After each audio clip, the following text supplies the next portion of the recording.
Thank you for joining us on this webinar.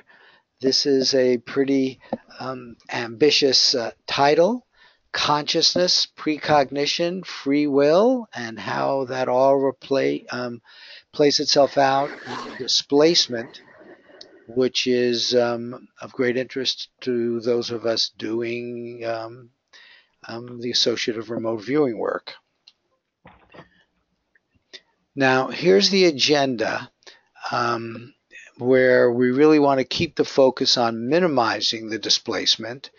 And I want to start with, so we're all on the same page here, with the word displacement in a way which I think will make sense to all of you in here since you're doing ARV.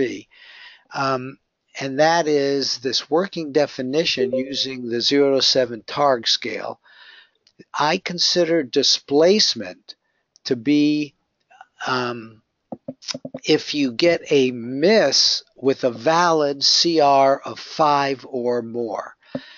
Now, displacement basically, as we use it, is defined as a very good description of the target, but a miss. So a very good description would be a confidence ranking of 5 or more. Too often I see people saying I got a displacement, but all they did was give a fair judging of 3.5 or so. That's really not displacement. Here's the agenda. I'm going to give a short 4-minute intro, and then I'll go and give my 10-minute take on this topic, consciousness, precognition, free will, and displacement. And then John will do the same. He's got a presentation he wants to make. And then we'll each talk, dialogue, 4 minutes each. And the word dialogue is important here. A dialogue is more focused on first sharing and being very open to listening to other people, but also trying to move the subject forward and learn something new about it from the dialogue.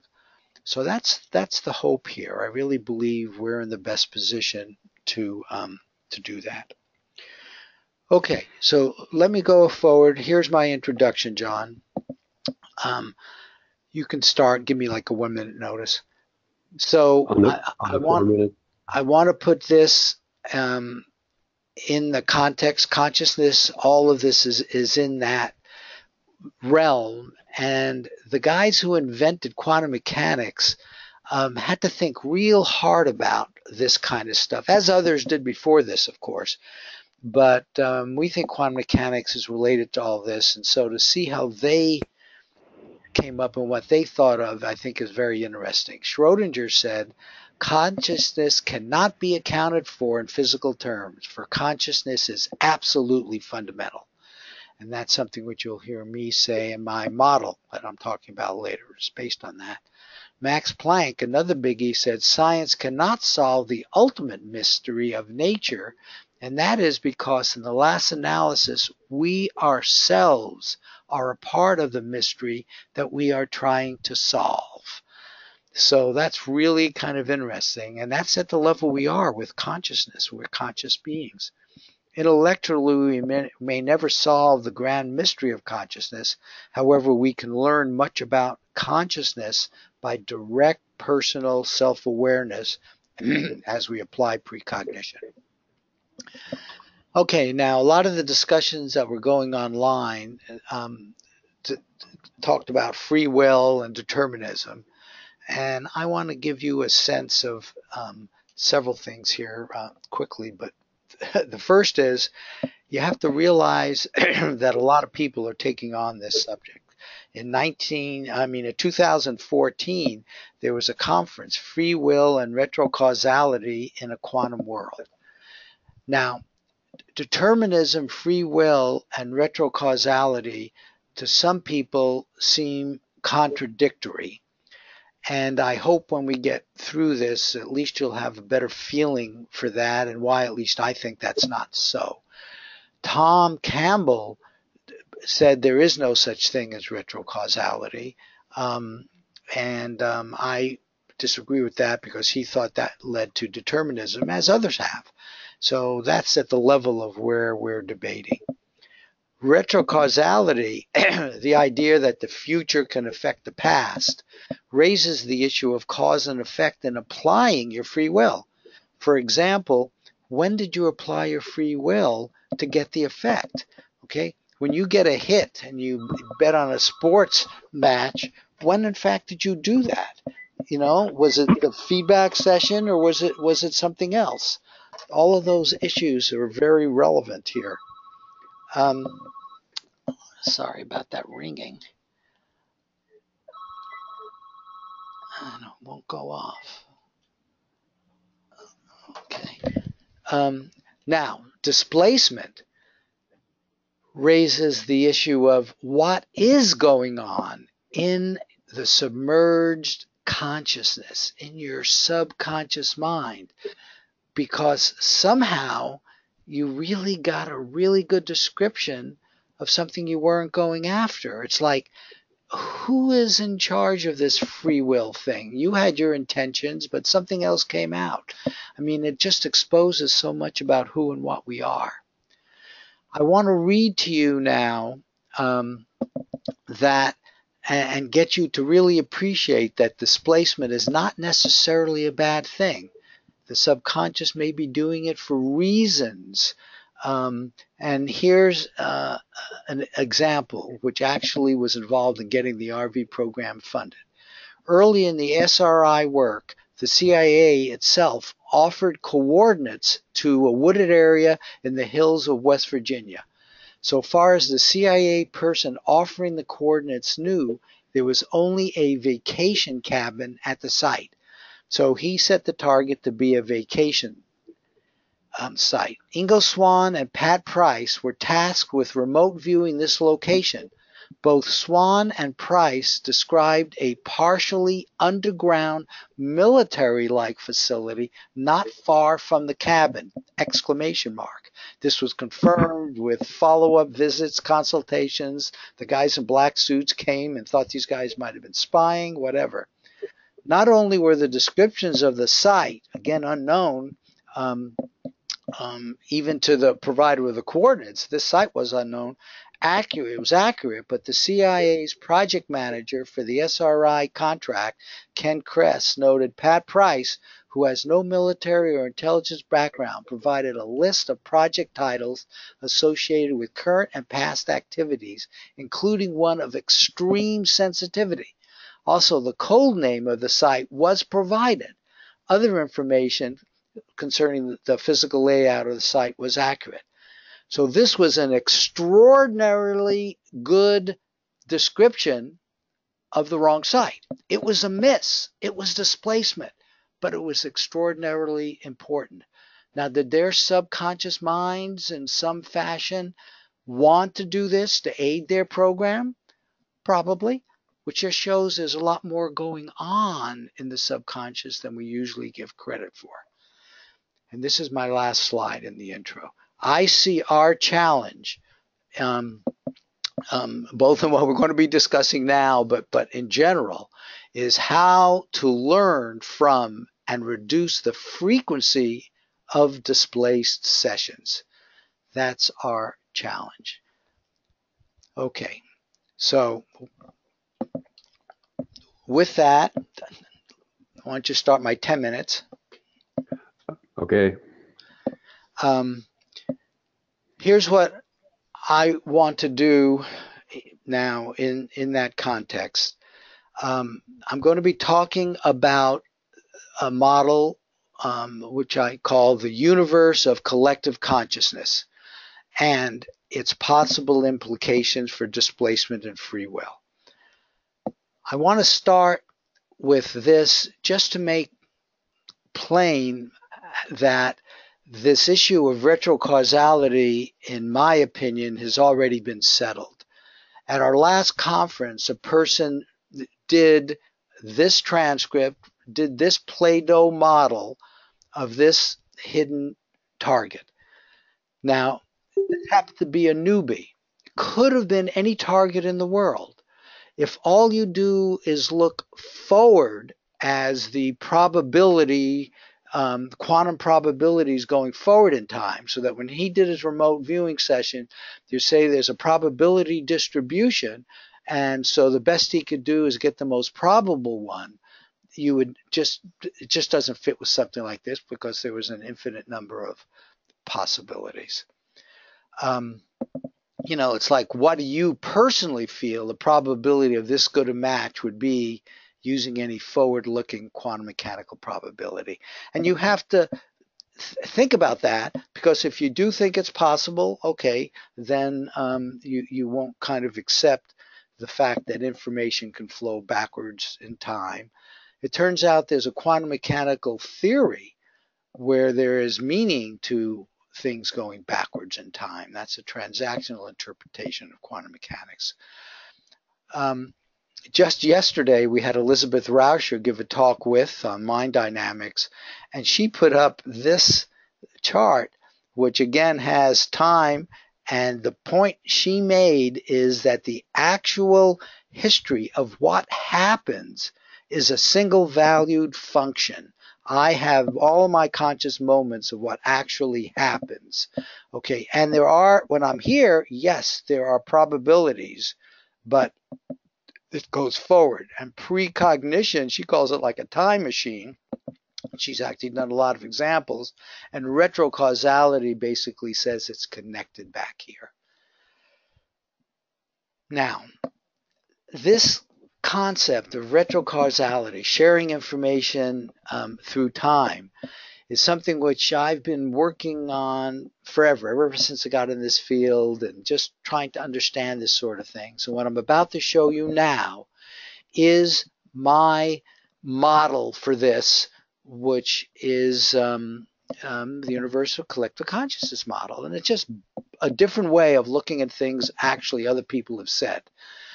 But what I want you to get is that this blue, okay, and maybe every dot in this blue, which is the universal collective consciousness, contains everything consciousness touches. And when I say everything, I want you really to get everything. Everything in space and time, non-physical stuff, you might want to call that spiritual, all that is. So our thoughts right now, what you're hearing me now, each one of your consciousness, now it's in there. What you did yesterday is in there. What you're going to be doing tomorrow is in there. What you're going to be doing 20 years from now is in here. Okay? This is the universe of collective consciousness. You know better than anything else your experience, your conscious moment. No doubt about what you are experiencing. Now, this is true not only of our planet, but if there's sentient beings anyplace else, they're in here too. It has nothing to do with space or time. All conscious moments are in here. So this is what I mean by the universe of collective consciousness. Now, you have to ignore the outer boundary, which I had to put there, do it as a circle, metaphorically. But notice, the universe of collective consciousness has no boundary. Think about it. Did you think about it? Think about something that might be outside. As soon as you thought about it, it's inside. So there is no outside. There's no boundary. It's just there. Got to really get that. It's got no boundary. Okay? It can't, because any thought you had, any conscious feeling you had would be in there. So this no boundary implies no separation. It's the ultimate definition, if you will, of oneness, of harmony. Okay? It's just everything is there. Now, because it's got no boundaries. Now, the UCC includes all of space, time, energy. And it's interesting that our physical universe has no boundaries as well, as we think about it. In there are the equations of Newtonian physics, quantum mechanics. Everything that consciousness touches is in there. So it's big. Now, the action, the source of everything, is in this universe of collective consciousness. The physical world is the result, because we're now in what we consider the physical world, but what we know about it is through our consciousness. The UCC is not constrained by linear time because everything is in there. Now, what's the meaning of no boundary? Okay, and we have to use metaphors. So, no boundaries. However, it's like our physical universe, but here's what's really interesting about all this. All we know about our physical universe is from this personal consciousness approach. All we know about our life is from personal consciousness. That is our life, moment to moment to moment. But what about things? Things. We try to separate our ideas, but certainly the physical universe, into things. I'm holding a mouse now and moving it around. That's a thing. But everything we bring and we try to define actually comes out of the universe of collective consciousness, but it's fuzzy. It has a fuzzy boundary.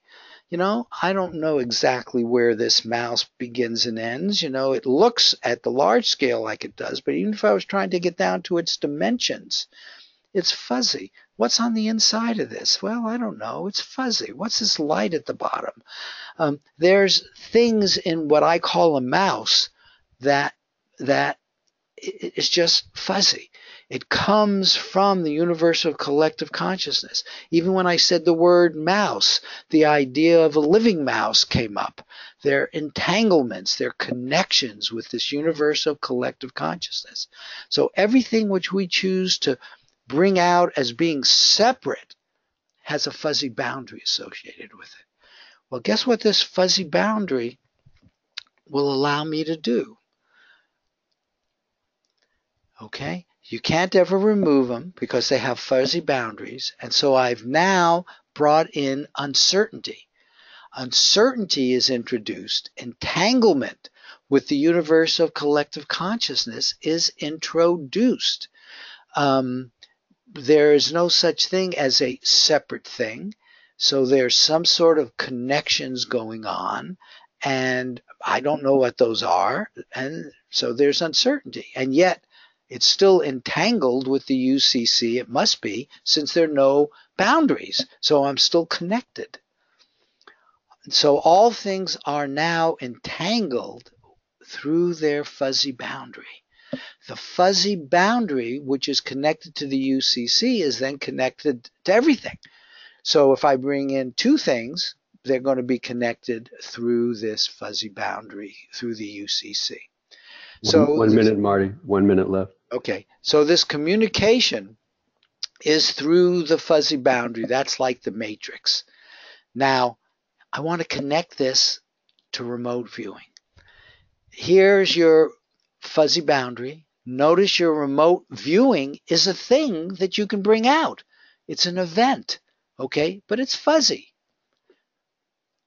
There's your feedback session. Fuzzy.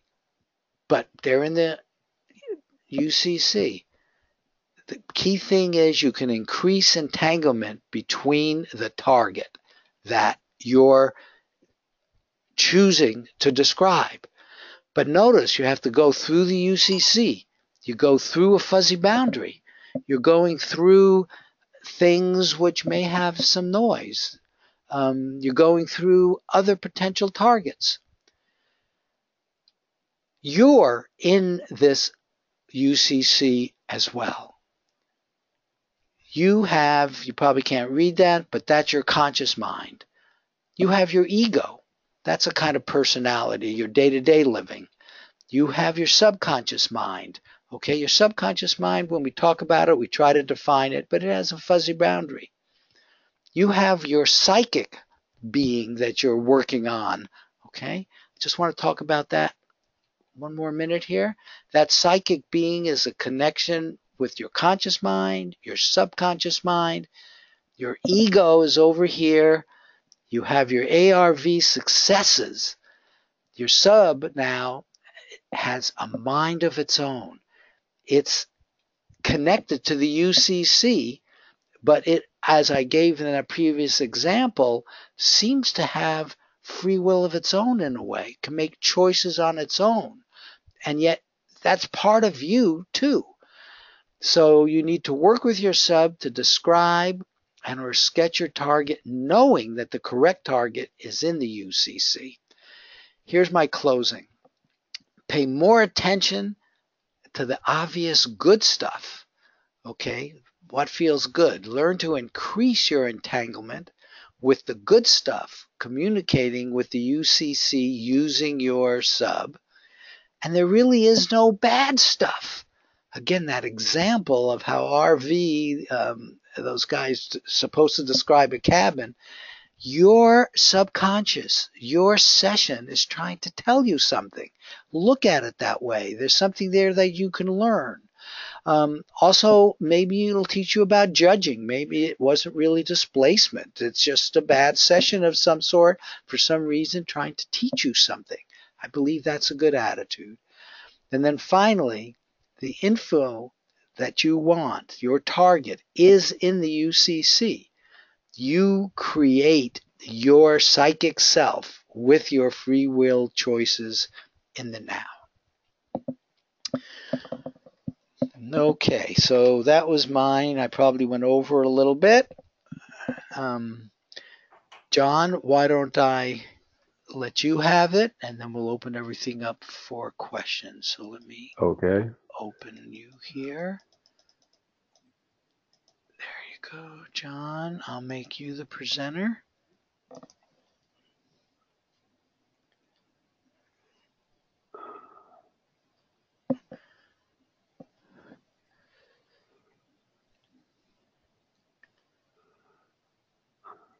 Oops, okay.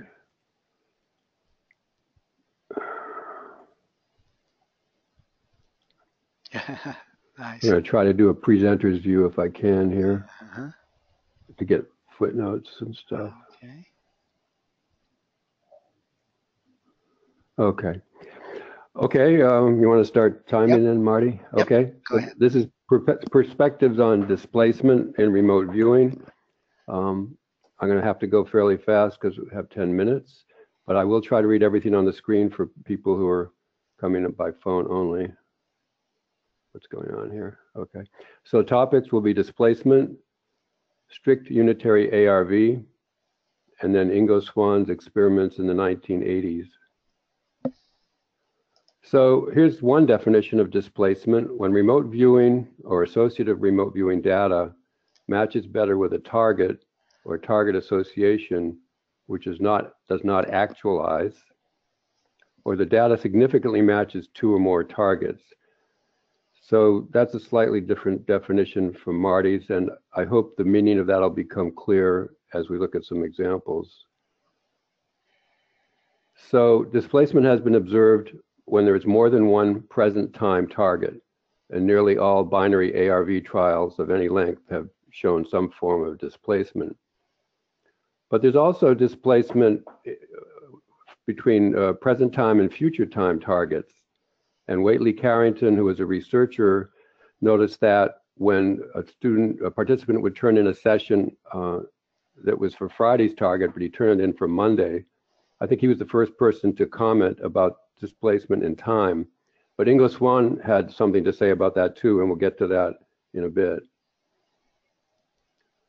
So two guidelines I follow about displacement and psi theories.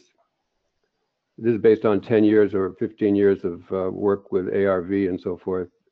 If there's more than one target, psi will often access the multiple targets. You have to figure out the correct one, which is difficult. One way to try to avoid displacement is to have only one target, as in strict unitary ARV, which I'll get to shortly.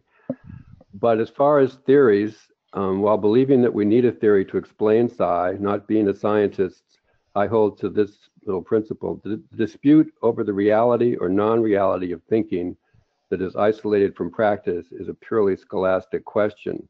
That's from Mark's thesis on Feuerbach. So that is to say that only practice can validate a theory. So I don't tend to theorize too much. Okay, So what is strict unitary ARV? This is the second topic. It's ARV with only one target or objective rather than two or more. And types of indicators for SUARV: a dominant emotion of a person or group at the end of a sporting event. And a couple of these slides are from a presentation that's available on the APP website about strict unitary ARV. But you could also just have a single object or photo site as your target. You could have an event, the start of Chris Froome's time trial, for example. So if you just have one target, how do you get a pick? Well, if it's an emotion, the viewer determines the dominant emotion for certain people responding to the outcome of the event and reports that emotion to the group manager. The viewer is blind to who the people are. I'll explain some feedback about that to make that a little clearer, but basically you're viewing future emotions. On the other hand, if your strict ARV is with a single photo site, object, or event, then a judge scores the session using a scale, maybe the SRI scale, which maybe should be called the Rauscher scale from what Elizabeth Rauscher said yesterday. If the score is above 3.5, the event is bettable. So what about feedback? So two examples. If you're using a photo site, if you're correct, if everything, the session matched the association that actualized, then the viewer is shown the photo. If they're not correct, the viewer gets no feedback, which is very unorthodox. If you're using emotions, the viewer is told the outcome of the event and is told who was focused on. For example, the final Red Sox pitcher at the moment the game ends would be the feedback for the viewer in that situation. So some results from strict unitary ARV in July and October through October of 2006. This is written up in 8 Martinis, by the way, issue number 4, I believe. When 3 viewers agreed, we had 90% hits. That's 9 hits and 1 miss.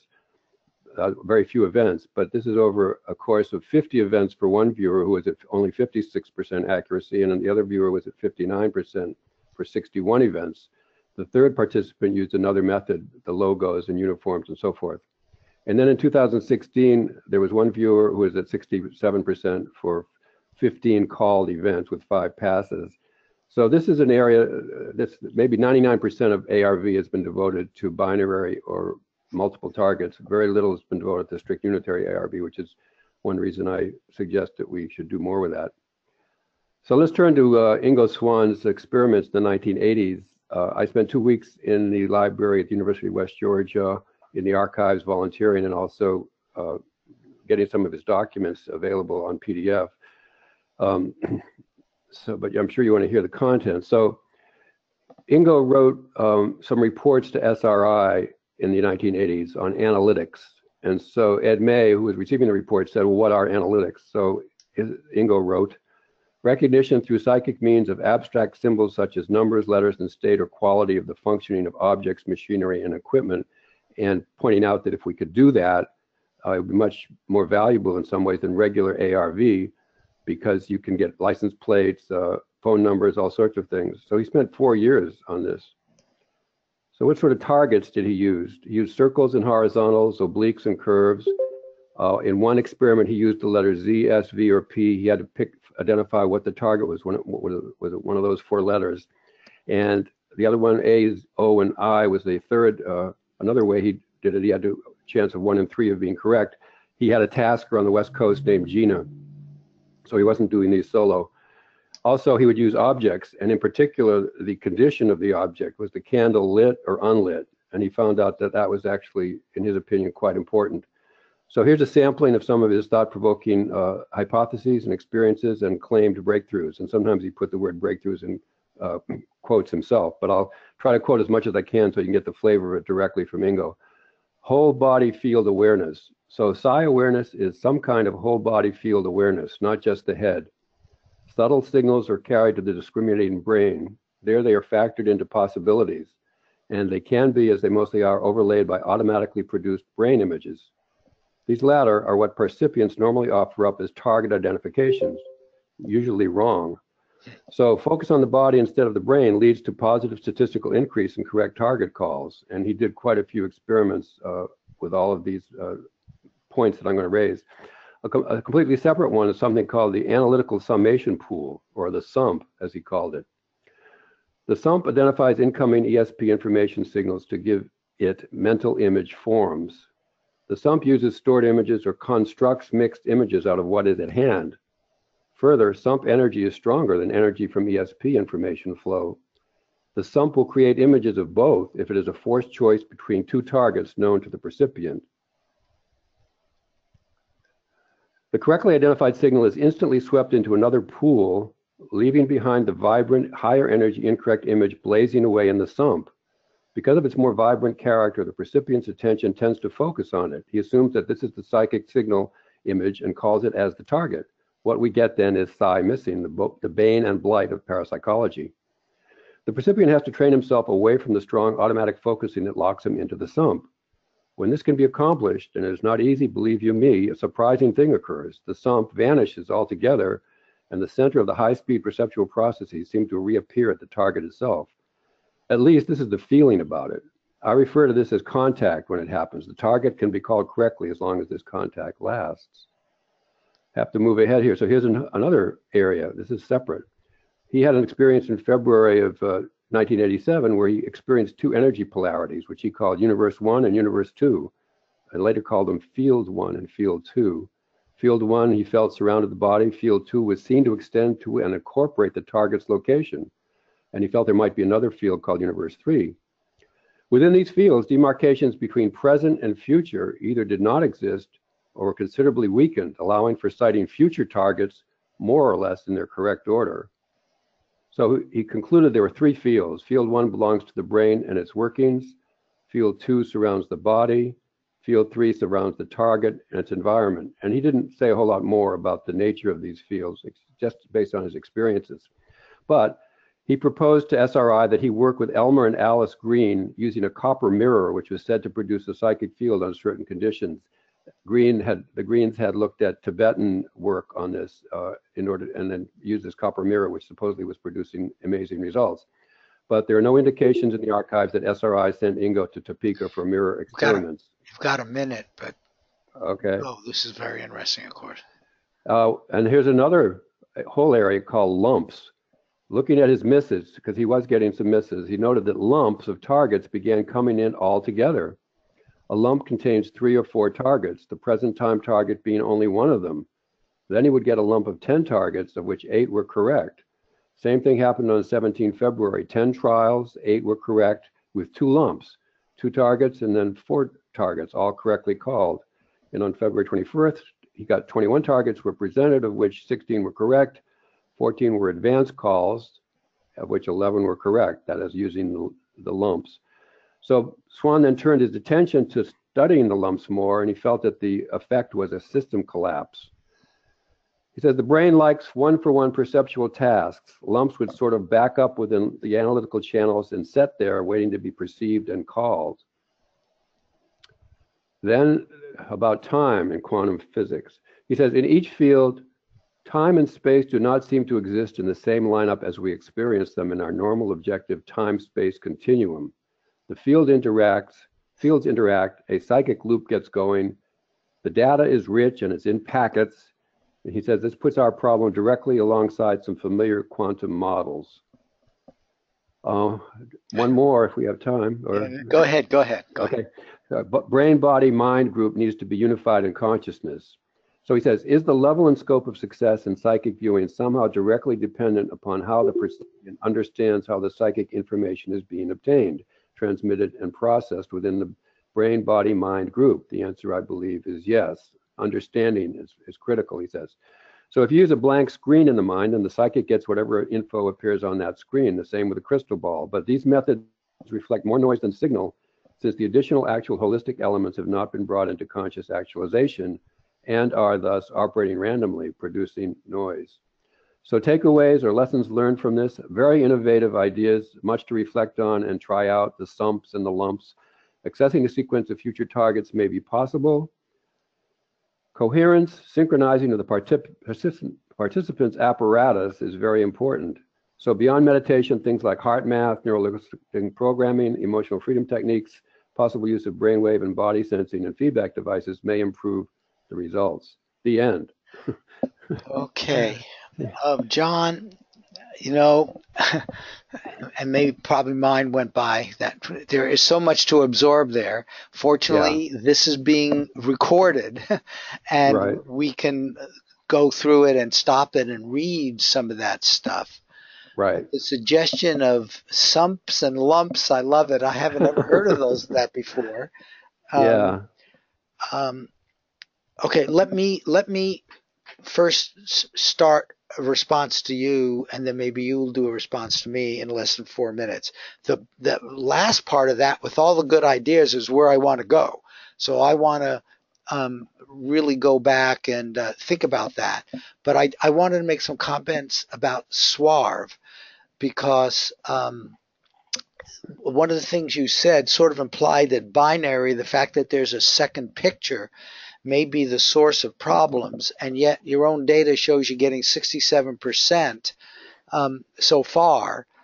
And I would say the reason for that is, even though there isn't a direct second picture in the normal way with binary, the viewer can choose any other target that might be of interest to him when he does a session. But more importantly, he has access. We just know through the UCC or however that since the judge or somebody has seen the actual target, he can choose to describe that, 33% of the time. And so you still have the ability to describe the wrong target even with SUARV. And the question is why?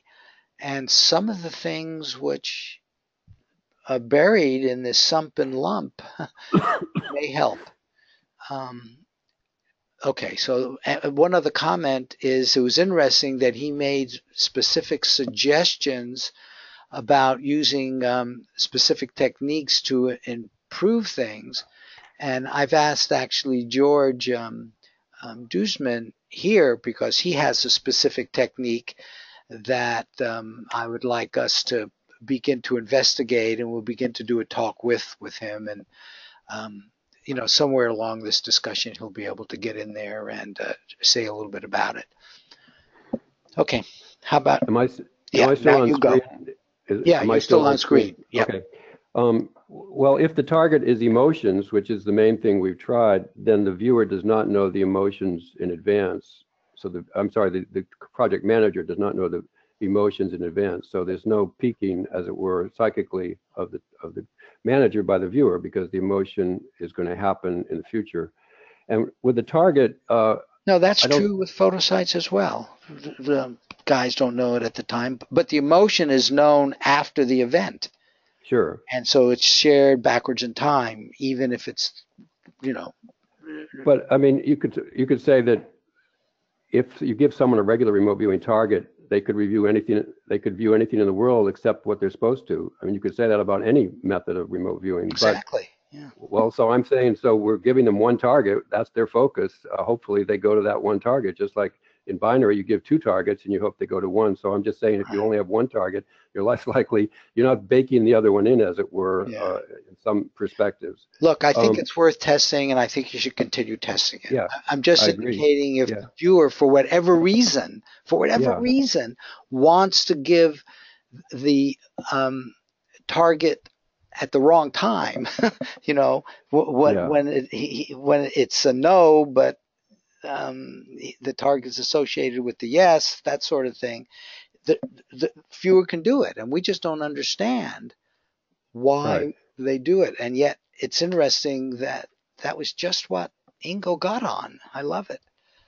So just one other comment. So I didn't mean to suggest that Ingo suggested all these specific techniques. He just thought that it was important to synchronize, and he has some thoughts on that, which I didn't put in here because they're more diffuse, but he didn't recommend, NLP or any of that.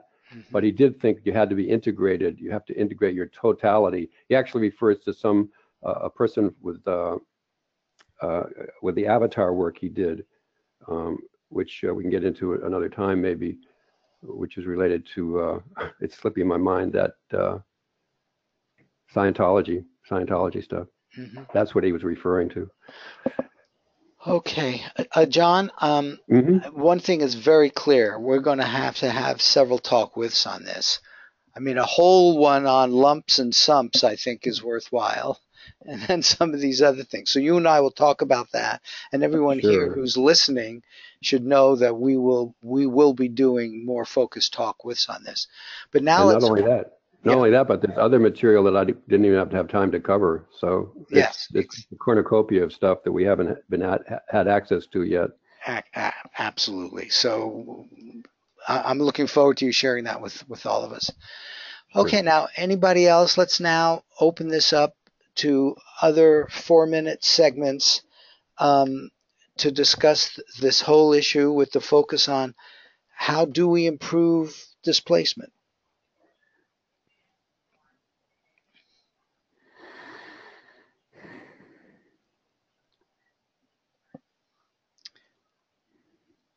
Well, no one else wants to jump in. George, why don't you say a little bit, well, if you can, about how you'd use tapping, just in a very general sense, and then we'll be able to do a talk with later on that. So go ahead.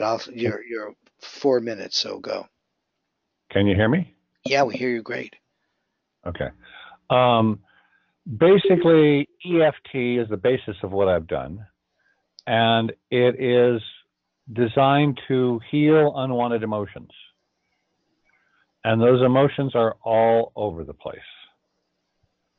Real quickly, I worked with this woman who was a very good psychic, but she had a gigantic block. She could not read for family and friends. And I just had this intuitive hit to call her up and record a session with her. And she said, "Where are we going?" And instantly, when I said, "We're going to go for the optimum trauma for you to tap on and heal," instantly she was there. She was in a past life. She was a young girl who apparently told family and friends of an upcoming event, and it was horrendous, and they considered it a little devil girl, and after that, they abandoned her. And she got to the feelings of, huge terror, I think it was. And we tapped on that, and the whole session took 4 minutes. She just tuned in instantly and tap, tap, tap, it was gone. And all of a sudden, she was able to read for family and friends after that. We got to the key issue behind that. I think we're all riddled with those things. And they cause displacement. I think so. I would suspect so. I've seen enough that I've done like 400 of these sessions, okay? And I've seen it's all over the place. One gal couldn't do algebra because of a past life trauma. Okay, interesting. Okay, keep going. You want to say a little bit about how you do this tapping or something in another couple of minutes? Oh, okay. Well, I've done a whole lot of groundwork. I'm really good at spotting what's valuable and grabbing onto it and just continuing to dig it out. And one of the things I did with the tapping was to take and use the tapping to manifest insights. And way back, I don't know, probably close to 6 years ago, I asked the group that I'd formed to tap to manifest insights to improve our processes. And within 2 days, I got the verbiage that we use. And then I asked them again. And within another couple of days, I got this tapping process, which is very simple. Not the EFT tapping points. They're complex. But basically, you hug yourself.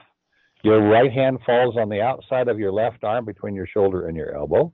And your left hand falls in the same place on your right arm. And you tap or pat 3 to 10 times on one side and 3 to 10 times on the other side while saying these words, okay? And it's really simple. And when you do it by yourself, it takes 1 minute. Okay, we're going to, we'll try to apply that. You'll guide us through, and we'll actually do a prediction with it. So start thinking about, the kind of guidance that you want to do. And I'll set up a webinar for us I think this will be open to everybody. It doesn't have to be well, maybe I'll think about how to best do it. But okay. Anybody? Oh, I see comments in the chat box. David, do you want to just ask the questions, or you don't have a mic and you want me to read them to John? Well, John, you see it. With SUARV, how do we task ourselves in our own heads? What do we say to ourselves? With ARV, we say, show me the feedback target. With SUARV, what? Well, it depends on how you set it up. If you're using a photo, you can do it pretty much like regular ARV. There's a photo, describe the target. With emotions, it depends on how much the viewer is informed. For example, do they know it's a baseball game or what? But the viewer is told to describe the emotions of certain people relating to a sports event, if that's what you're doing. And that could be at the moment the game ends, or it could be the next morning, or it could be the next evening. One of the viewers actually found he preferred the timing to be the next morning. So there's a lot of variables to look at with that. Right. Okay. Marty? Yeah. Can I ask George a question? Of course. Mm-hmm. George, I'm a therapist myself. I know of tapping. I haven't used it, but I've used the bilateral stem, and I know how well that works. What about things? Well, I mean, as a remote viewer, things in my own life. What if I was harmed or molested, or got lost at the fair, which I did when I was little? What if some trauma in yourself is causing displacement when maybe one of the targets relates to that trauma in your present life? Is there a difference in the tapping sequence or the tapping thing, or is it all the same? We just use different words in the tapping. One of the things that I think I hear, I'm not sure, there's a major confusion with our unresolved emotions. Most everybody thinks that it has to have been in childhood or earlier in this lifetime. I found that to be mostly incorrect. Sometimes it's there, but most of the time it comes from a past life trauma, not this present life. The present life traumas are almost always echoes of past life traumas. For instance, I worked with this one woman who said her brother, she was 12, he was 14. She said in 50 years that was too painful to go back and revisit. I guided her to two different, one past life and one something else. I don't even know what it was. And each time it took one round of tapping, and that pain around her brother's death went away. If you approached it from the point of view of this life, it would have been many, many hour-long sessions. So that's a biggie right there. That's huge. When you can take and really address the core issues, like with Rose the Psychic, it took 4 minutes. Because she went to the real core issue. Okay, can I make a comment here?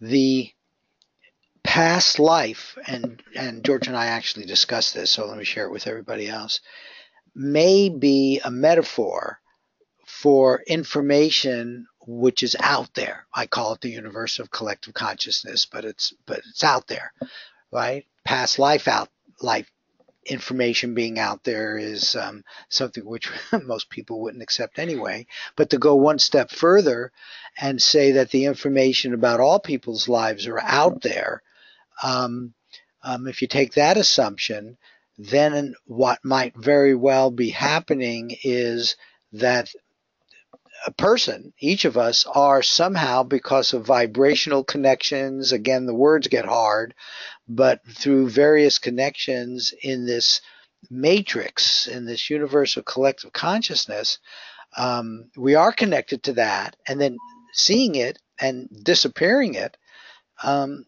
is a good thing. So, you don't, I guess the point I'm trying to make is a lot of people get turned off by the idea of past lives, but it might not be a literal past life, but you certainly would be connected to something when a traumatic event comes up into your consciousness and you release it. That's a good thing. I've seen some come from apparently ancestors, but most of the time, from my point of view, it's past lives.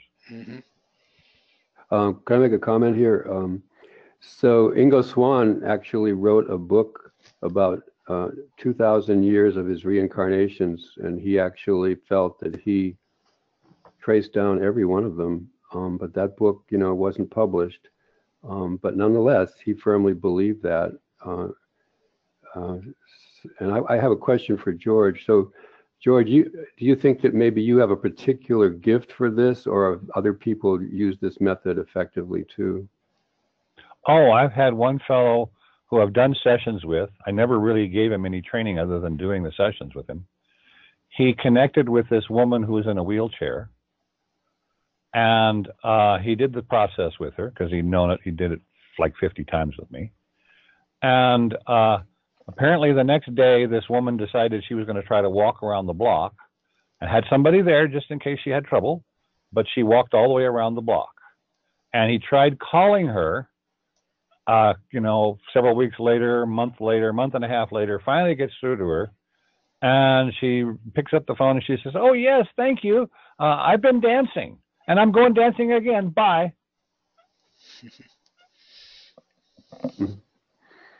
So yeah, other people can do this. It's not that complex. It's quite simple. I had one woman who I did one session with, one past life session with. We did the basic stuff to begin with, and then did a past life session with her. She decided to help her daughter with her daughter's anorexia, and she succeeded. And she said she got rid of her daughter's anorexia and a bad attitude without any training. Do you have any sense of percentages? All of us have had great remote viewing sessions and have other great things, but ultimately we'd like to know how we do over the long term. Do you have any sense of how this works over the long term? I mean, are you successful 90% of the time, 50% of the time? Successful in getting to the core issues? Well, you see, and that is a question. When we apply this in ARV, we'll be able to measure it. But yeah, success. Well, getting relief. The examples you gave, of course, were successful ones. How often are they that successful? Okay. I would say probably. So number one, about half the men I can't get them tuned into their past lives. Okay. There's a big limitation there. That's a problem I haven't yet solved. And that includes me. I've only been able to do my own stuff twice. Okay. It worked with one round of tapping each time once I tuned in. But I couldn't, it's not easy for me to tune into my own stuff. Mm-hmm. And I would say when people do tune in, it's about 90% spectacular. I just did a session with this new woman I met. We've done 2 sessions.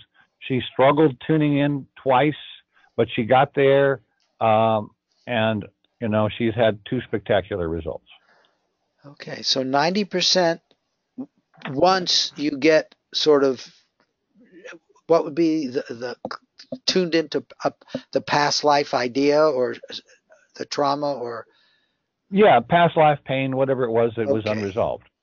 Okay, and unresolved issue. Okay. Yeah. By the way, when somebody gets those issues resolved, it's like it's just amazing. It's people. Gary Craig does tapping, with people, EFT, and I've seen. I did it myself for quite a while, and you get results. But from what I've seen, unless you get to the real core issue, it's not fully done. It's only partly done. And when it comes up, does the resolution happen sort of automatically or? Sometimes you don't even have to tap, it starts to resolve. But with my method, I tap with people, and that is when they get the exact fingerprint of the emotions. That's my theory now. I can't say this is absolute, but when they seem to get the exact fingerprint of the emotion, it takes 1 round of tapping. Okay. And it's gone. completely and permanently. And I'm just really trying to understand a little subtlety here at the end game. You tap, up comes this emotion, you're feeling it. I guide them. It's sort of like the remote viewing, okay? Except I say, we're going to let your God mind guide you to the key trauma or event for you to tap on and heal. Okay. And they find it. And then you resolve it then, or is it resolved by the fact that it got brought up? I've done it myself without knowing the tapping, and it seems to resolve without the tapping, okay? But it's a slower process. The tapping makes it much faster. No, but once a trauma comes up, do you do additional tapping to resolve it? You've tapped, and here comes this trauma. I remember I was stabbed in a previous life. No. I don't tap to bring up the trauma. It's sort of like I get them quiet and centered, and I say, okay, take a deep breath, relax some more. What's the first clue? And they could be like it red, okay? And another clue. It's really basically remote viewing, but it's remote viewing where they have high energy. And when you have high energy, it's easy to tune in. Okay, so to try to take this, and then I think we'll go to somebody else's ideas, to try to just summarize this in a very loose way, you or maybe a person could do it to themselves. Let's look for a trauma related to this displacement maybe I just had, or I want to minimize the number of displacements I'm going to have. And you try to come up with something, and then you let your deep mind give you clues. Right. If your conscious mind is figuring it out, you're going to foul up. No, we all understand that. It comes from the subconscious, the deep conscious. Okay, George, that was really very interesting. Thank you. And as I said, we'll have something where we'll actually use this approach, and you'll be able to go into even more detail. Okay. Okay. Okay, somebody else want to contribute here to a, what might help with displacement? Anna made a comment there that maybe she could speak to. Okay, yeah, go ahead. I didn't see that. My chat went away. Okay, Anna, do you have a microphone, or do you just want us to read this? Why don't you try turning on your mic? Okay, I'll read it then. Emotional blocks may cause avoidance of side contact. Yes, Bem and others have studied that. This would cause a miss, not displacement. Yes, that is correct. In other words, if you avoided the correct site because you had some emotional connection, and I've seen that in spades. I saw that with what looked like a benign person in a pool, and a guy said he would never get that because he almost drowned in a pool. So, photo targets which are simplistic without bios or an event depicted are very boring and hard to view in the first place, much less comparing one static target over the other in a binary choice. Okay, now that's your opinion. A lot of people have, in fact, do targets. They make them interesting. And in fact, I'd like to say it's up to the viewer at feedback time to make the target interesting. But if they think it's really boring, they ought to share that in their transcript. And then at feedback, the judge, if they sell, the judge should know it. But that's something which I think you can get over. Ingo Swann, going into the boring thing, did 80% accuracy with 2 types of graph paper. What could be more boring than that? So, all of these things you could go get over and look at them almost as challenges. And let me just read further. My subconscious mind tends to say, who cares, to both targets. Well, it probably does do that now. And that would be potentially something for you to work on, the fact that you're aware of it. If you want to really improve your precognition in general, why, say you can't. I think I like to think of that as a challenge, but, that's up to each of us to do, the viewers in charge.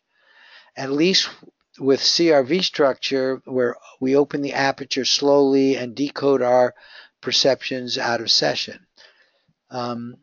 Yeah, but there are plenty of boring CRV targets out there too, and I think you would like to be able to describe them well. Where a body is buried might just be in, a pretty boring place. Okay, I'm agreeing that emotions allow contact to bubble up above the fray, lowering displacement or target jumping. Yeah. Okay, I don't know how to use the mic. Okay, right, in your experience, right.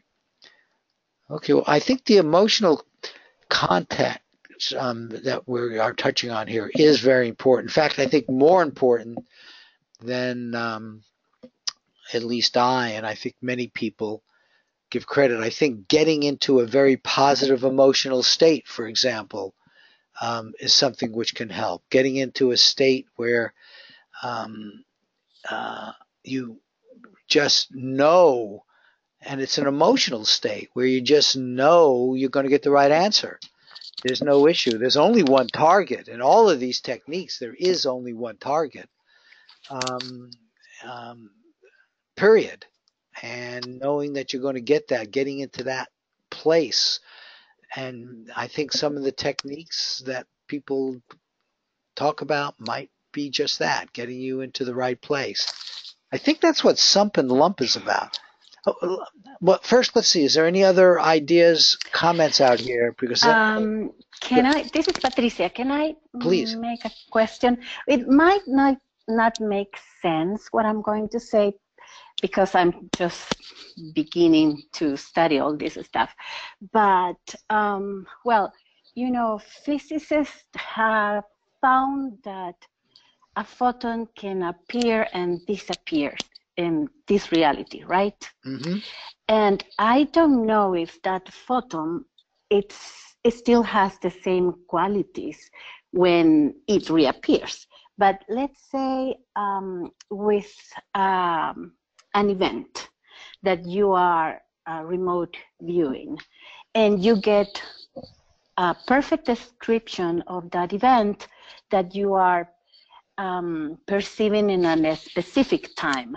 Mm-hmm. But what if with these events happens the same thing, that a photon, that they appear and disappear in time or space or whatever, and they might change when they reappear again? I don't know if I'm explaining myself. I'm just thinking about this.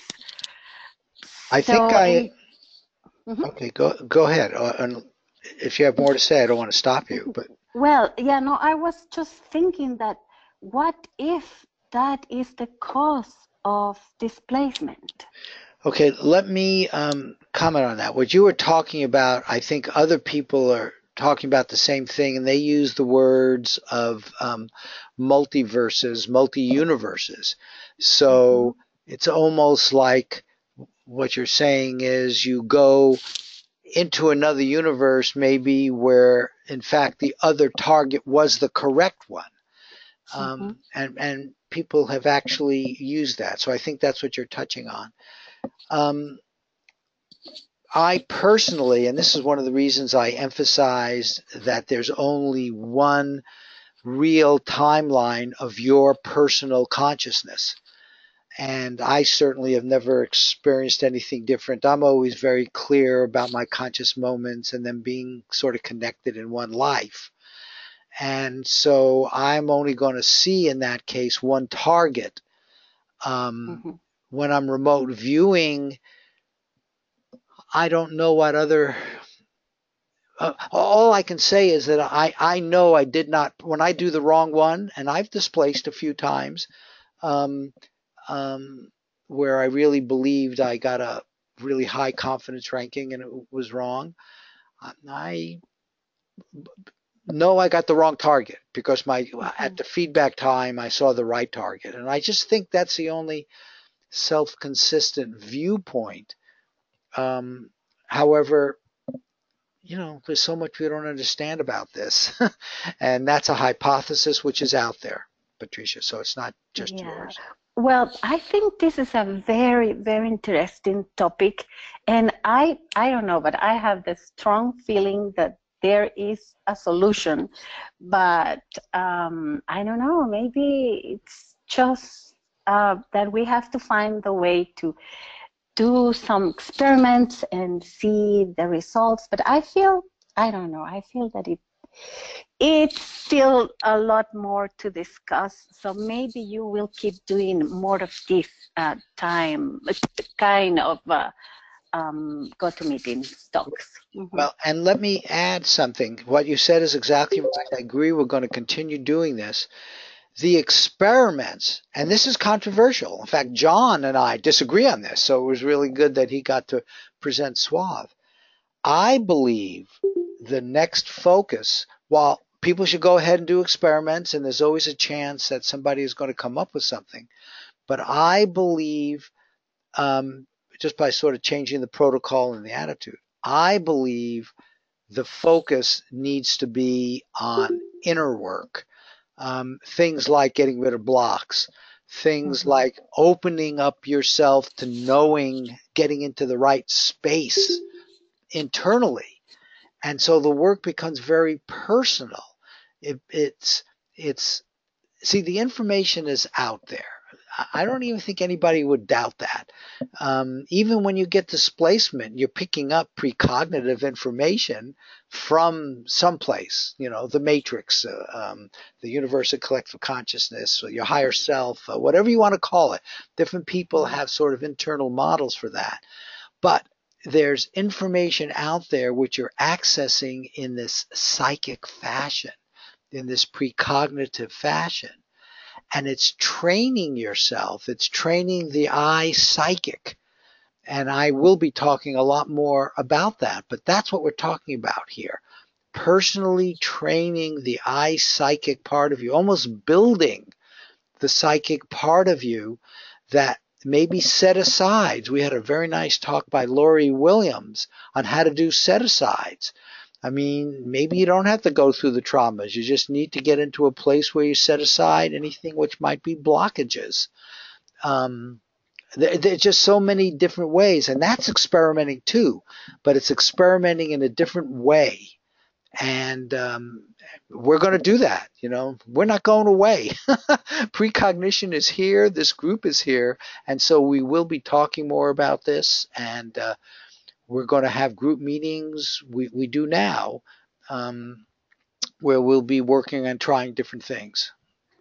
Well, since you mentioned that we disagree, let me just say that, we have some disagreements about the emphasis on psychological factors versus protocol. Mm-hmm. But particularly since spending 2 weeks in Ingo's company, as it were, I'm more open, I think, to these things on the screen: heart math, neuro-linguistic something, EFT, brainwave and body. And I've always supported trying to use brainwave device stuff, but there doesn't seem to be any sustainable correlation between brainwave techniques and psi, at least from what Ed May's experiments and any that have come along since. But I think we're more in agreement now on the necessity to use something beyond, either just sort of simple psychological yes, and also protocols. And some of these things that are on the screen now are things I want to explore, or at least one of them. Well, I'd like to. Okay, maybe now, unless somebody else wants to try, I'd like to go back to your sumps and lumps. Went through that, and my mind was going and trying to arrange it. Could you go back to that? Yeah, I would like to make a comment on what you just said. Sure, about brainwaves. Yeah. I interacted with a very good remote viewer who told me about that he got information that the military have sounds that they use to dramatically improve remote viewing.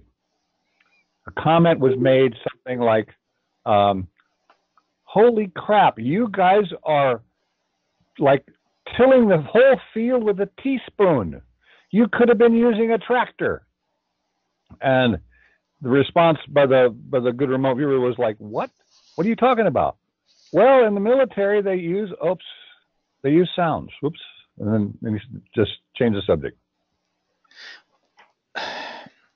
Okay, so these are in a black program somewhere. They found magical sounds that can help. Now we do know hemisync, which are sounds, and people have played with different frequencies, and even Ingo or others have said if you stay at a certain wave, you do better. But I guess that's all hypothetical. Certainly out in the open world, we don't know that. I have a tiny bit of evidence. There was a fellow named Tom Danley who measured the resonant frequencies of the King's Chamber. And I had this feeling that if I could take and duplicate those, I could do some really cool stuff. And so one of the frequencies, well, one of the pieces of information was formed a 5-note F-sharp chord. And it was also in the brainwave region when he turned the recording equipment off. I'm doing this super fast. I'm just going to bust through this. And so one of the frequencies was 16 hertz. So I used that as the basis for a 5-note F-sharp chord. And I had this very good psychic friend, I guess you might say, give me her body sensation readings on which frequencies.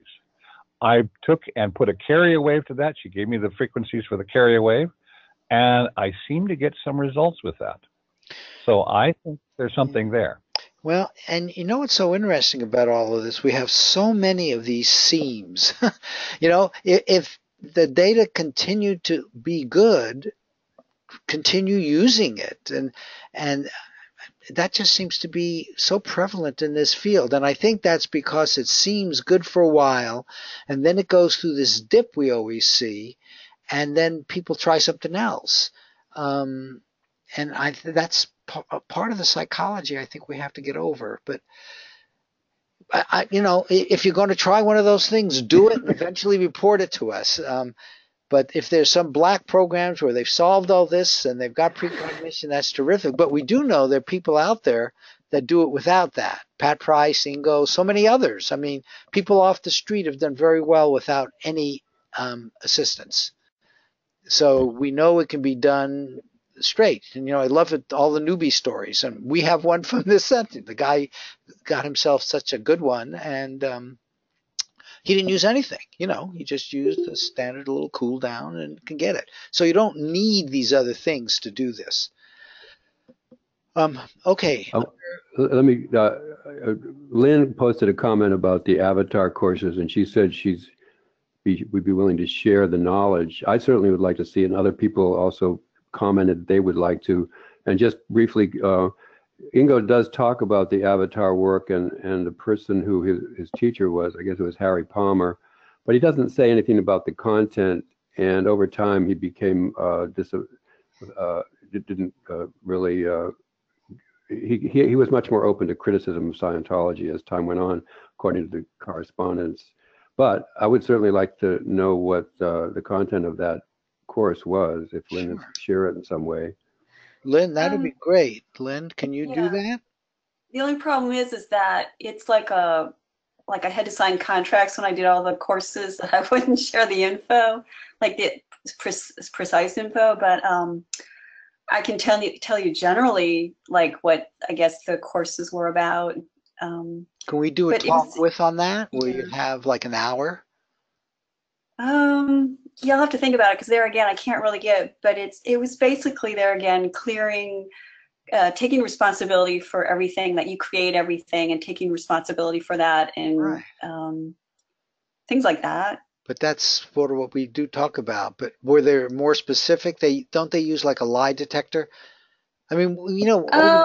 That's Scientology. Yeah, this Harry Palmer, he was in Scientology, and then he broke off and he created the Avatar courses. So it was similar, probably somewhat. I don't know the Scientology stuff, but probably somewhat similar to what they do in Scientology. But we didn't use the e-meters or whatever they have, those things. No. I wonder if it would be possible for you to put together, you know, a PowerPoint presentation without being so specific that you violate your contract, but still give us the main ideas. Because the idea of responsibility, you know, almost all of us have talked about that at one time or another, but to have it come from another person in a way which is sort of like what they taught you in the avatar would be very interesting. Okay. You think you could? Why don't you think about that? I don't, Lynn. Well, maybe you can email me your email address and something like that, and then we can set up a talk too. Okay. Okay. I had one more comment. Mm-hmm. I was thinking about since a lot of the discussions on the email were about probabilistic futures. Right. I was wondering if, like, what if we did ARV on high probable futures? Like, is there going to be sunlight tomorrow? Mm-hmm. Right? And so we, use the same we protocol and everything and see if we ever got any kind of displacement on that. Well, wouldn't that tell us that, something else is going on besides probabilistic futures? Yeah, I say I'm already past probabilistic futures. I think if we were to do that, remember, what's so interesting about the ARV, the way we do it, with binary ARV, is there are two pictures, and it's almost like it's 50-50. If you don't believe there's psychic stuff going on. Okay, so now we believe there's psychic stuff going on, so now you get into all the deep things which might cause noise. Look, I summarize it, and I don't think there's any problem about a communication channel of some sort with the real answer and your transcript. So I would predict, and yes, it would be worth doing, I would predict that you're going to still get some misses and stuff like that, because just one target is correct. Your subconscious knows about there being two.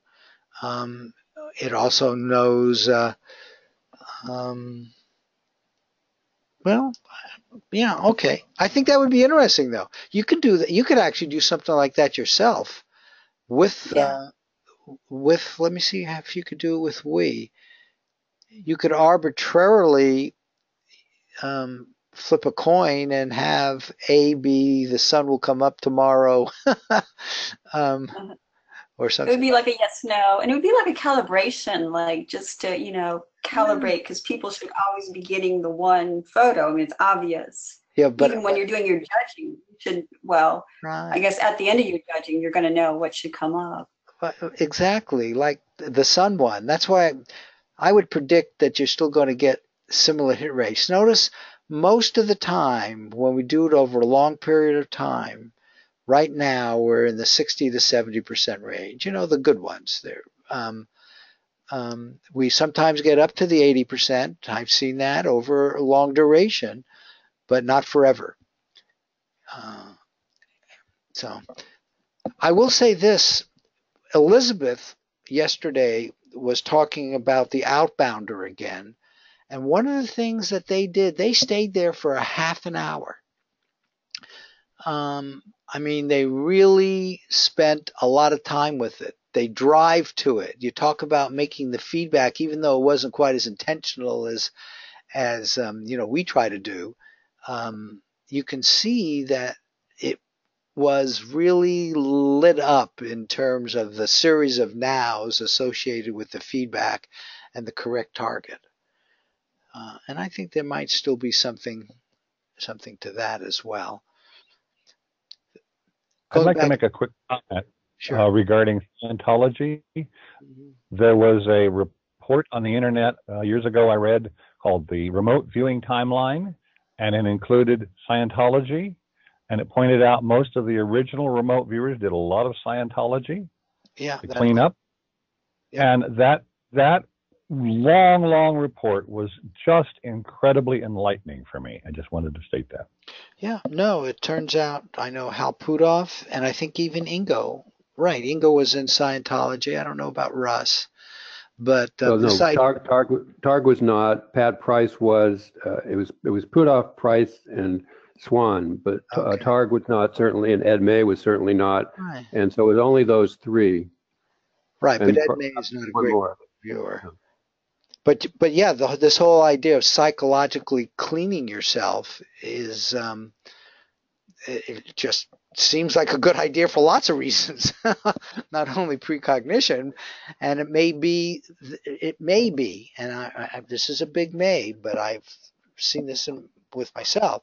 It may be that when I have a displacement, when everybody has a displacement, there is maybe a message there. Should really be looked at. And I mean a real displacement, not a miss. And I really want to make that distinction. You know, every miss is not a displacement. Every bleed through where you get a little bit of both targets and stuff like that, that's not necessarily displacement. That could be a lot of other things. And another portion of the Avatar course, I took it several years ago, so I'm kind of going back over my stuff, but a lot of was on like attention and throwing your attention or putting your attention on different places. And I think that could be very relevant to what we're doing, because I always wonder, like, you can take RV classes, but no one can really teach you how to, I think it is, some people think it's the subconscious, it's in your subconscious, but I think you have to put your attention or consciousness at that target, and no one can really tell you how to do that and keep it there. Right. So I think that may account for some displacement, unless you can really, keep it there. Yeah. There's another example of this, if I could. Ingo Swann talks about how he gave Gina, the targeter rather, came up with an object, and that object, say it was a candle, and it was on the floor by her on the West Coast, and he's in New York City. And what he found was that he felt that the psychic information was bringing him not only the candle, but stuff around her. So he said, would you please clear the area and just have the candle there? And he got better results, he felt. So it was that fine a distinction. Of course, this is Ingo we're talking about. Not everybody can do it. Right. But just that was another thought he had about this matter, that you need to isolate your target, and so attention can be on it and not on all the other stuff that's around. Because why would you think that the psi would just give you one item out of a whole room full of stuff? Yeah, that's why we talk about gestalts and main focuses and stuff like that. Yeah. And intention. Hello, John. Yes. Go ahead, Ramel. Thanks for your your class. I have a specific question about emotional overlay, and I notice a lot of viewers have really major problems with emotions, and they have emotional blocks. They find that extreme emotions like grieving or death, they just certainly black out. With Ingo Swann and your studies with Ingo Swann, how does he deal with emotional overlay? And also the next thing is I want to hear more about your lumps and sums as well. Well, nothing's coming sharply to mind about emotional overlay from reading the Ingo correspondence and so forth. And he does have a number of books out there about his approach to it. But maybe something will come to me, but I'm not flashing on anything that jumps out about emotional overlay. Himself, he seemed to, be in a fairly quiet, contemplative frame of mind when he would direct his attention somewhere else. And he said, that's what you just really need to do, direct that attention elsewhere. It seems like it's pretty difficult to just declare emotional overlay, just like a simple, analytic overlay. Emotions tends to be so, wavy. It's like it's just all around different places, and it seems to be like it really is very distracting, because when you're doing a target and you get all this emotion, and then you're judging it now. Let's just say you're judging your like CRV, the value of it. Like you get so attached to the emotion that you forget about, okay, we'll just work on the form. Would you rather, if you're gonna judge your session, would you rather go with the gestalt, everything else, than just the emotion? Or how do you play around doing your CRV on those? I see that Anna comments, and she's right. I was going to say the same thing. Ingo said he was not interested in doing missing persons after a while because it was too hard on him. That's absolutely correct. I read that too in his correspondence. Yeah. So that was one emotional stuff that he couldn't overcome. He also, when he did his reincarnation work, he felt that some of his previous incarnation. I'm trying to remember, it was Houdini or whoever it was. I can't remember. Might have been Houdini. Yeah, it wasn't Houdini. He died from a stomach blow to the stomach or stomach illness, and Ingo felt that his own stomach problems were related to this previous incarnation as Houdini, and he apparently wasn't able to resolve all that stuff. He'd been sick quite a while with his stomach thing. I think it's really important to either take a break on your session and give it a space so that you don't get so caught up with the overlay. Mm-hmm. Mm-hmm. Yeah. I've seen many times what you described about the past life is huge in a person's life. And you let them revisit that past life, see the emotional fingerprint of what happened, and do the tapping, and it usually just completely disappears, and that block isn't there anymore. Okay, John, could you go to sump and lumps? Yeah. I have additional slides that I had to pare down, so I have some actually, slides with more stuff in them, with mainly about the stats, which is what I'm looking at here. Well, I'd like to go over what you showed before, and we're going to have a whole talk on that, so don't worry about it. But I didn't quite get it. I didn't feel like I got what he was saying, the general concept of it yet. It starts with lumps, or it starts with lumps? Okay. Yeah, where he's saying he discerned that he felt he was getting a number of targets sort of coming in all at once, not just the present time target. And when he looked to see the calls that were made, he said, yeah, I'm predicting these things in advance because I'm getting them in bunches, in lumps, and not one at a time. And again, he did this over quite a period of time. So it wasn't just a one-day thing or something. And this is something that really hasn't been talked about in the field at all that I'm aware of. So well, you're saying that's what we do. For example, maybe both targets come in at once. Both potential targets come in. Both potential targets. You're right. That might be I think that's what he means by a lump. Okay, then what is the hump is supposed to take care of it? No, the sump. There's no hump. Sorry. Right. The sump. I'm trying to get this terminology. It's the first time I've heard it. Let's see, where is the sumps here? Yeah. Okay. So that's what. Here we go. This thing here. Yeah. So the sump is his hypothesis about how the mind is functioning to sort this stuff out in terms of the conscious mind and the subconscious mind. So he says that it's, again, we could just look at what he said. It's sort of a energy thing within the brain.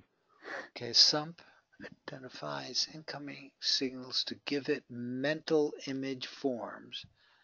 Stored images or constructs, mixed images out of what is at hand. Sump energy is stronger than energy from ESP. Okay, so analytical summation pool. The sump identifies to give it mental image forms. The sump uses stored images or construct mixed images out of what is at hand. Okay, so it takes it. Now he's saying sump energy is stronger than energy from ESP, information flow itself. So is this adding to ESP information flow? No, I think it's separate from it. It's related to it, but it's sort of like the conscious mind is doing this kind of, or rather the subconscious mind is building this kind of stuff apart from the pure signal. He says elsewhere that, he started looking at, first he was looking at sources of noise. And then he said, well, I'm not making much progress. Let me look at characteristics of the signal or the psi. Okay. And he said he thinks that there is such a thing as a pure signal, and that it's on our end where we get messed up with the sump and other stuff that tries to, can't quite, get the pure signal. And we have to work on those characteristics of the sump that, in order to get away from that. Isn't this the same as challenging the target? What do you mean by challenging the target? Like you actually go through the target. If it's giving you all these different, like when you're remote viewing and you see like a building, and then and then you get all these AOLs, like how the and then what you do is you just go through the target to see if it's really part of the essence of, like, you know, like you're getting a real target, like the real feedback, or it's just like a made up thing that your consciousness would just make up. Yeah, well, I tried to convey, he says at one point that he did sort of go directly to the target, and he was there. He felt he was there. He felt that he could sense the objects around Gina, for example, and that is something that you could do at times, but then it would disappear. That contact would disappear, and the whole thing would collapse, and you'd have to reconstruct it again. So yeah, that would be an AOL signal, which is like the real deal. I mean, that's by location, right? You're talking about. Yeah, it's by location. Yeah, he doesn't use signal. He doesn't use the CRV terminology in these writings that I right. But okay. So is this SUMP in principle? He's saying the energy is as strong as by location. Okay, let me read this one here. The is instantly swept into another pool, leaving behind the high energy, incorrect image blazing away in the SUMP.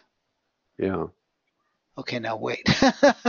So he said, yeah, you must have pondered this. Swept into another pool, the correctly one, leaving behind the vibrant higher energy, incorrect image. I mean, that seems backwards, right? Away in the SUMP. So, I mean, this is an explanation of displacement in some ways, maybe, because of its more vibrant, right? The participant's attention tends to focus on it. He assumes that this is the psychic signal image and calls it as a target. What we get then is psi missing, the baying right. Has to train himself away. Yeah, but we don't get it all the time, of course. That strong automatic. But the fact he's identified something which he's calling separate from the psi ESP channel is kind of interesting. Because that ought to be the communication channel that we need to learn to listen to.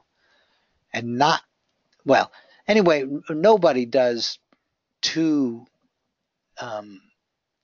targets the way he's talking about. So he was talking there about, like, you know, tell me if it's going to be a heads or a tail. I have my own opinion on this one. I think okay. When you're on target and in your signal, your target seems to be morphing into something, then that would be the target. But if it's like, you know, like a single thing, you know, like high, red, like a picture, then that's not the target. So it seems to me that when he mentioned here, a surprising thing occurred. The SUMP vanishes altogether, and the center of the high-speed perceptual processes seems to reappear at the target itself. At least this is the feeling about it. I refer to this as a contact when it happens. The target can be called correctly as long as this contact lasts. So you're actually pursuing the target as morphing. It's not like a real physical target in itself. So that's why in remote viewing, you have to completely set your mind to the point of you're chasing the target. So it's morphing. So you want to be on that state. That's my understanding of it. And he seems to get the feeling that he knows when that happens. It's almost like he moves through the incorrect one disappearing, but then the other one disappears too, if I'm reading that right. To train himself from the strong automatic focusing and locks him in some. This person has to train himself away from the automatic focusing that locks him into, I guess he means the remaining sum, the one that remains, because the correct one went into another pool. I want to know more about that pool. When this can be accomplished, a surprising thing occurred. I should say, I mean, he is exploring here. These are reports to Ed May, Right. and it's not necessarily his final conclusions. And let's notice he didn't publish any of this. Right. And I asked Ed May, can you say anything? Can we talk about his reports, Ingo's reports to SRI? Because Ed May was the addressee, and Ed said, well, it's going to be in the books that he's working on. They're working on 4 or 5 volumes. But I'm going to see Ed again soon. I will try to ask him again if he's willing to say more about this. I don't know if he remembers these specifics because there's a ton of material he's been covering. But just to say that these were, that's why I say sometimes Ingo put the word breakthrough in quotes when he's writing in his reports. He refers to about 3 or 4 breakthroughs, but sometimes he puts it in quotes because he's not entirely positive. So again, this is exploration. It's not sort of a finished presentation as he does in his books. When you talk to Ed, make sure it's okay for you to share this and even more. And 2, if he would like to do a talk with, I'd love to have his perspective on this same material. I'll ask him. Yeah. Yeah. And just so people know, I mean, there's a bunch of material in there, but the estate, with good reason, says that if Ingo had wanted this published, the whole documents, right. He would have done so. So I asked Merlene, that's his sister, who's the estate manager, if I could use some quotes, and she said yes. And I sent her this slideshow. She didn't write back and say I couldn't, so at least we have some quotes. But as far as the full documents, she doesn't want those really circulating or published. Right. So that's a problem. I understand, but the fact that you're going to share as much as you can, sort of the same thing as Lynn. You share these things, and when you do them in your own words, you're not quoting directly, you put your own personal spin on it. Usually that's okay. No, but Ingo, I think we want to get his exact words as much as we can. I agree. Yeah. I agree. But in Lynn's case, we'll take the ideas, as many of Ingo's words as we can. Now, I also wonder, listening to what Ramel just said and Ingo's take on it, how much of this tends to be personal, with an overlap. But I think each of our connections with the matrix would be somewhat different, and so they might be different. And this is what he's reporting. It's, he's doing what the Tibetans used to do. They used to scientifically examine their own consciousness. Yeah, right, exactly, yeah. And that's really what he's doing here. Can I see the next slide again? The next one down? Trying to go down here. That one? Okay. Was that? Yeah, that's the next one. Okay, so 2 energy polarities, universe 1 or field 1. This is when he got the sense that he felt these fields, as I say, he called them universes at first, and then he develops that, and that's when he felt that he could use one of these fields or access it by going over to where Gina was at when the sump collapsed. Right. But again, this is sort of, he doesn't say, what other, really the nature of these fields other than that they exist and he experienced them. Well, and he experienced them, and I would use the words communication channel, but that was a pretty good communication channel to actually go there. Hey, move that chunk out of the way. But this second paragraph was particularly, I thought, interesting because he says that the present and future demarcations disappear or are weakened. That's heavy duty, and that sort of relates to what you and APP talks a lot about in terms of loop between the future and the past. He's saying the time sort of disappears. It's in a different kind of mode, and you can access that future stuff. Yep. He can anyway. Outside of space and time. And he did all this without any extra electromagnetics or anything, but... Right. Wow. It's like you just don't know what to do with all that stuff. It's mind-boggling. When I came out of there, I had so much more respect for Ingo because not only does he have like 65 boxes of art, which I didn't even get to look at, but all these other manuscripts and his, he has a whole book on the zodiac, which he never. In fact, he even said to be a really good remote viewer, you really needed to be a good astrologer. And really? But I'm sure he's not insisting everybody else. His students, Tom McNear was not an astrologer, and he was a very good remote viewer. So that's Ingo, and he sometimes exaggerates. But nonetheless, the scope of that guy's mind, and I think I think it was Bill Tiller or somebody said that, Ingo's almost like the Michelangelo for our age. I mean, there's other aspects of his work that just blow your mind when you see it all. Yeah, well, that film showed a little bit of that. Yeah. Oh boy. Okay, other comments, questions? Don't want to limit it to this, but this is certainly powerful stuff. Powerful stuff. Yeah. Anybody else have a comment? When can we hear from you again, John? Yeah. I'm going to put together a talk with John. I'm in the middle of doing programming. When I get in the middle of doing programming, I just becomes a little bit too consuming. But let's maybe later this summer we can do another one. No. Sooner than that. How's your schedule? Yeah, no, the talk with schedule is pretty open. I only have like 2 planned now. I will call you, okay? Okay, yeah. We'll get our calendars out, and I will commit to doing that soon. And we'll make this happen soon, especially now because, this is going to be out on the web for others to listen to.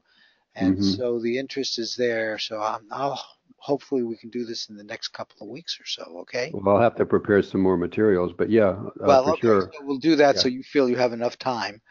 Yeah. So we'll do that. Okay, other comments, questions on this subject? Other approaches to getting rid of displacement?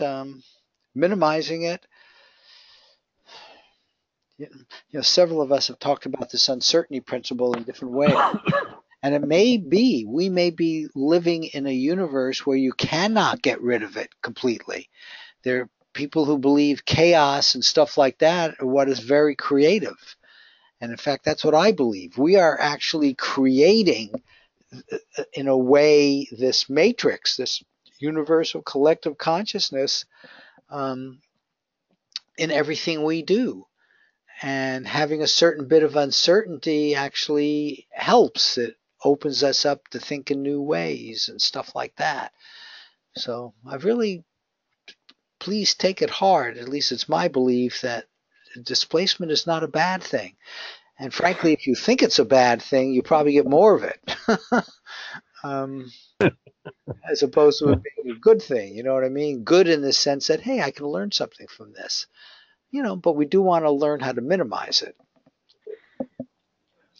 I have a comment that's probably way off base for now, but I have used reverse speech to get answers to questions.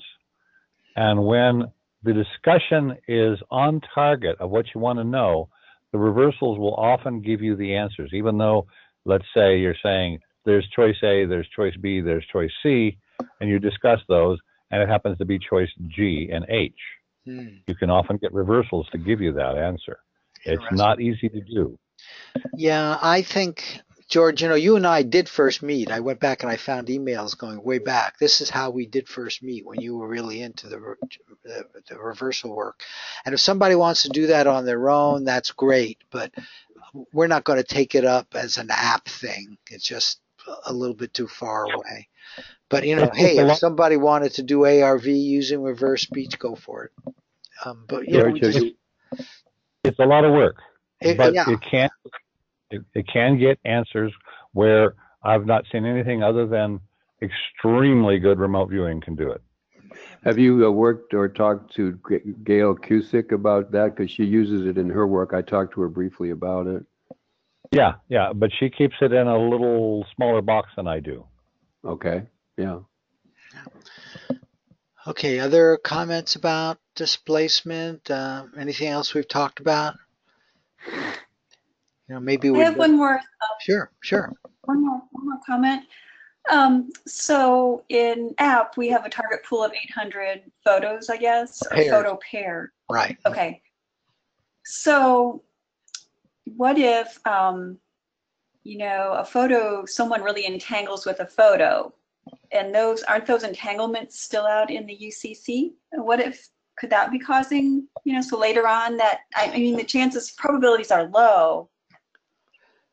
You're not the first one. You're not the first one to say that, Lynn. And I don't know how to answer that. That's an if. That's an if. In the military, lots of people went out after the same target. The fact that it was entangled with a different coordinate and all that hopefully separates it. Okay, that makes sense. Hopefully.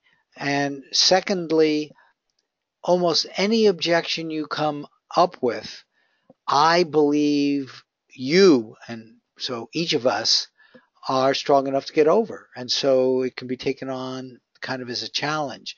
If you have a sense of that, set it aside.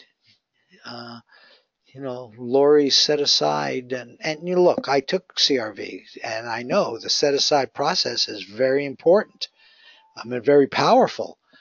So it can always be used anytime an objection like this kind of comes up.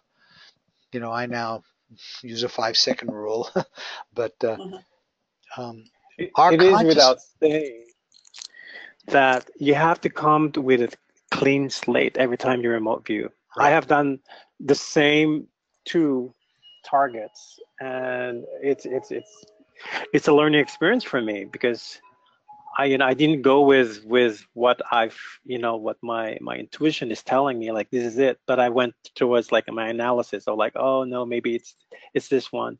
But it's a learning experience every time. But it's always good to be to start fresh every time you start your remote viewing.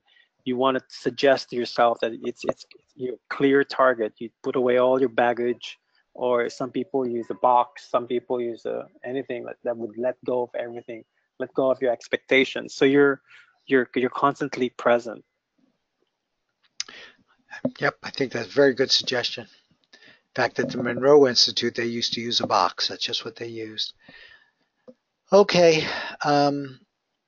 Anything else? I don't want to cut this off, but okay, good. I thank you all for participating in this. This was really, really good, and it looks like we're going to have future follow-ups with this. So we'll look forward to those, and I will now end this now.